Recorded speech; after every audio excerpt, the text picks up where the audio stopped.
Welcome to Pastor's Chat today. Today's Good Friday. Today we celebrate the death of Jesus Christ on the cross. How can you celebrate a death? Well, it was the most historical moment in human history when Jesus gave us the good news. When he died on a cross, he was buried, and he rose again. The account of Christ's crucifixion is recorded in all four of the Gospels. The good news to tell us that we can have forgiveness and salvation. We're going to look at these next few minutes the 7 sayings of Jesus Christ on the cross. The first utterance of the cross, and by the way, Jesus, we believe, was put on the cross and crucified at 9 o'clock in the morning. And then he hung on that cross for 6 hours. The first 3 hours, he had these sayings. He said, "Father, forgive them, for they know not what they do." As they crucified him, he taught us about forgiveness. Second, his utterance was, "Verily I say to you, you will be with me in paradise," in Luke 23:42. And you remember that because there were 2 thieves that were both riling upon him when initially he was put on the cross. But then one of them said, "Oh, Father, oh, Jesus, remember me when you come into your kingdom." And Jesus said, "Today you'll be with me in paradise." And there we know that that day Jesus went to paradise and took this thief with him. Then we see the third utterance of the cross when Jesus saw his mother and John at the foot of the cross. And he said, "Woman, behold your son. Son, behold your mother." And there we see that Jesus gave the care of his mother to John. You see again, even as he's dying, his relationship and his love for others. And then the fourth utterance of the cross was, my God, why have you forsaken me?" I believe that took place at noon, 12 o'clock. The sun went black. God turned his back on his son. Jesus then had the fullness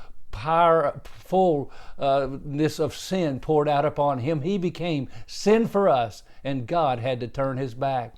And so we see for the first time Jesus didn't call God his Father. He called him God. Always through the Gospels it was Father, Father, Father. But now, my God. Why?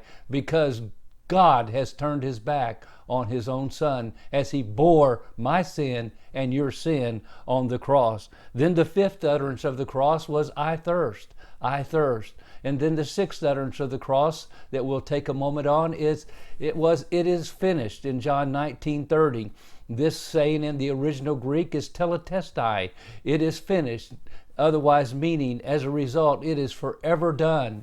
He forever took my sin on the cross, your sin on the cross, and finished the work of our salvation. The picture in the Old Testament was when they would take the scapegoat and take it out into the wilderness. The one goat was killed and the blood was sprinkled on the most holy altar in heaven on the mercy seat. But the other goat was driven off into the wilderness, and finally when it was gone so that no one could find it, they'd begin to shout back to the camp. And in the Greek, now of course that was in the Hebrew, but in the Greek it was the same word, teletestai. It is finished, it is done, the work of salvation is complete. Jesus finished the work of our salvation. And then the last saying of Jesus on the cross, the seventh saying, was, "Father, into thy hands I commit my spirit," in Luke 23:46. This was the final prayer on the cross of the 3 prayers on the cross. "Into thy hands I commit my spirit." Oh, I want to remind you, Jesus said in the Gospel of John chapter 10, "I lay down my life. No man takes my life from me. I lay it down of myself." The Jews didn't kill Jesus. The Romans didn't kill Jesus. The wicked Sanhedrin didn't kill Jesus. I tell you what, you can't kill God. Jesus laid down his life himself. He voluntarily became the substitute lamb for my sins and your sins. And that's why his last saying was, "Into thy hands I commit my spirit." He gave up his spirit. He died on his own voluntarily heart, giving his life for you and me on that rugged cross. Oh, today, what a beautiful day to remember Jesus and what he did for us on that cross 2,000 years ago. And that was 3 o'clock in the afternoon. God bless and have a wonderful, wonderful day as we remember our blessed Jesus and the good news of the gospel of Jesus Christ.